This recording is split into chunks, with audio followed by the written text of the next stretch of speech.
Hi everyone, আসসালামু আলাইকুম। তো আজকে আমি দেখাবো যে অ্যাপ্রোপ্রিয়েট প্রিপোজিশন কীভাবে আমরা খুবই সহজে মনে রাখতে পারি। তো নর্মালি আমরা অ্যাপ্রোপ্রিয়েট প্রিপোজিশন কীভাবে মনে রাখি, যেমন এখানে যে পেশেন্ট অফ, আমরা জানি যে পেশেন্টের পর অফ বসে, সহিষ্ণু, সাসপেক্ট অফ, সন্দেহজনক, সন্দেহভাজন, অ্যাপিটাইট ফর, আগ্রহ, ডাইভার্ট ফ্রম, ভিন্ন দিকে নেওয়া, এইভাবে মনে রাখা অনেক বেশি কষ্ট হয়, ঠিক আছে। তো আমরা যদি এগুলো সূত্রের মাধ্যমে মুখস্থ করতে পারি তাহলে এগুলো আমাদের জন্য মনে রাখা খুবই সহজ হয়।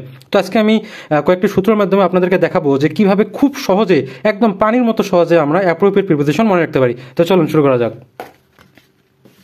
তো ফার্স্ট যে নিয়মটা আছে সেটা হচ্ছে সহিষ্ণু, অসহিষ্ণু, সহনশীল, অসহনশীল অর্থে অফ বসে। এখানে দেখেন যে পেশেন্ট অর্থ অফ, ইমপেশেন্ট অর্থ হলো অসহিষ্ণু, টলারেন্ট সহনশীল, ইনটলারেন্ট অসহনশীল। এগুলোর অর্থ আমরা সবাই জানি, কিন্তু এগুলোর পরে যে অফ বসে সেটা আমাদেরকে কিন্তু মুখস্থ করতে হবে, যে পেশেন্ট অফ, ইমপেশেন্ট অফ। কিন্তু আমরা যদি শুধু ওই সূত্রটা জানি যে সহিষ্ণু, অসহিষ্ণু, সহনশীলের পর অফ বসে, তাহলে কিন্তু খুব সহজেই আমরা এটা মনে রাখতে পারতেছি।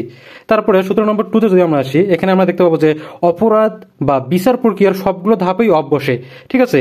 যেমন সাসপেক্ট মানে যে বিচার প্রক্রিয়া, সন্দেহভাজন, এগুলো আমরা সবই জানি। অ্যাকিউজ অভিযুক্ত, গিলটি দোষী, কনভিক্ট, তারপর আছে হলো যে ইনোসেন্ট, এগুলো আমরা সবাই জানি, ঠিক আছে। কিন্তু এদের পরে যে অফ বসে, এগুলো একটা একটা করে মুখস্থ করতে গেলে অনেক বেশি কষ্ট হয়। কিন্তু আমরা যে সূত্রের মাধ্যমে মনে রাখতে পারি তাহলে এটা খুব বেশি সহজ হয়। যেমন আরো কি আছে আমি আপনাদেরকে দেখাই, যে এখানে দেখেন যে বর্জিত, বঞ্চিত, হীন, অভাব, পরিপূর্ণ, অভাবগ্রস্ত, ঘাটতি, এগুলো অর্থ অফ বসে। তো আমরা বেয়ার অফ, ইম্পিটি অফ, ব্যাংরাপ অফ, এইভাবে মনে রাখা অনেক বেশি কষ্ট হয় এইভাবে মনে রাখা। তো আমরা যদি সূত্রটা মনে রাখি, এই দিকের ওয়ার্ডগুলো কিন্তু বেশিরভাগই আমাদের জানা, তো আমরা খুব সহজেই এগুলোর ব্যবহারটা আমরা শিখে ফেলতে পারবো। আর এগুলো কোনো নর্মাল ওয়ার্ড নয়, এগুলো বিভিন্ন পরীক্ষায় এসেছে, সেখান থেকে আর কি ওয়ার্ডগুলো নেওয়া হয়েছে। তো এভাবে আমি নিয়মিত প্রিপোজিশনের, অ্যাপ্রোপ্রিয়েট প্রিপোজিশনের বিভিন্ন টেকনিক নিয়ে ভিডিও ছাড়বো। তো আপনারা যদি ভিডিওগুলো দেখতে চান তো সাবস্ক্রাইব করে পাশেই থাকুন। আসসালামু আলাইকুম।